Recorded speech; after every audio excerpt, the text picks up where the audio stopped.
Generasi lembek, gak tahan banting, dikit-dikit depresi, dikit-dikit mental health, dikit-dikit validasi. Stereotip Gen Z yang kayaknya emang banyak negatifnya.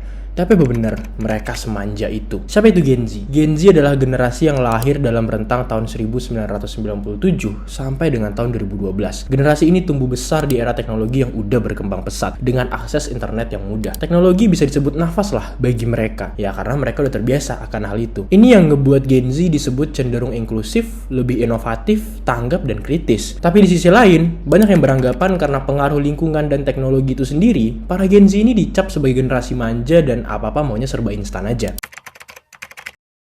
Gak jarang kita dengar kalau Gen Z ini gak tahan banting. Sebenarnya tantangan yang dihadapi Gen Z bisa dibilang bertolak belakang dengan generasi sebelumnya. Mulai dari efek media sosial sampai dengan biaya hidup yang meningkat. Beban itulah yang membuat lebih dari separuh Gen Z mengalami permasalahan kesehatan mental. Di Asia, sebesar 51% Gen Z itu mengalami bad mental health issue. Tapi harus kita akui juga bahwa enggak sedikit juga dari mereka yang berusaha untuk survive mengobati permasalahan mereka itu. Dan poin plusnya, Gen Z jadi lebih aware kalau emang kesehatan mental itu adalah hal yang penting, yang mana itu kurang menjadi perhatian di generasi sebelumnya.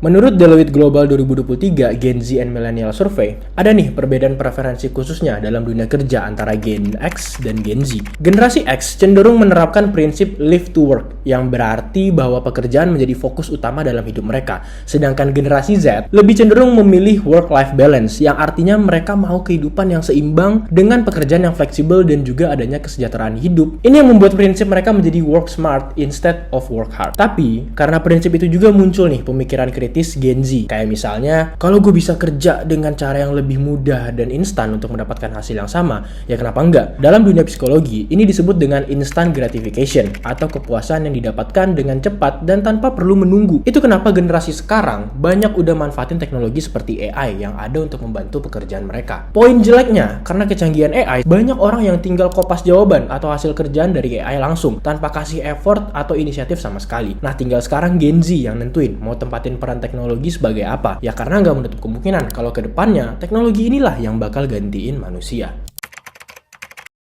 Robert Liehi PhD, seorang psikolog klinis, mengatakan kalau Gen Z sangat mendambakan validasi eksternal. Contoh nyata yang bisa kita temuin sehari-hari adalah penggunaan media sosial. Sesimpel ngepost foto OOTD lo dan nanya rate outfit lo dari 1 sampai 10, menurut gue itu udah termasuk nyari validasi sih. Yang akhirnya keinginan untuk mendapatkan validasinya itu berkaitan dengan penentuan seberapa besar kepercayaan diri dari si Gen Z ini. Sebenarnya kalau dipikir-pikir, bentuk kesenangan orang ya beda-beda sih. Selama itu nggak ngerugiin orang lain, seharusnya nyari validasi eksternal untuk nambah kepercayaan diri itu nggak jadi masalah. Intinya setiap generasi pasti ada perbedaan. Setiap generasi pasti punya keunikan dan tantangannya sendiri yang sebenarnya bisa saling dukung dan belajar dari satu sama lain tanpa harus saling menyalahkan. Dan akhirnya bisa jadi bagian dari perubahan positif di dalam masyarakat. Gimana menurut kalian para Gen Z? Komen di bawah. See you in the next video. Bye-bye.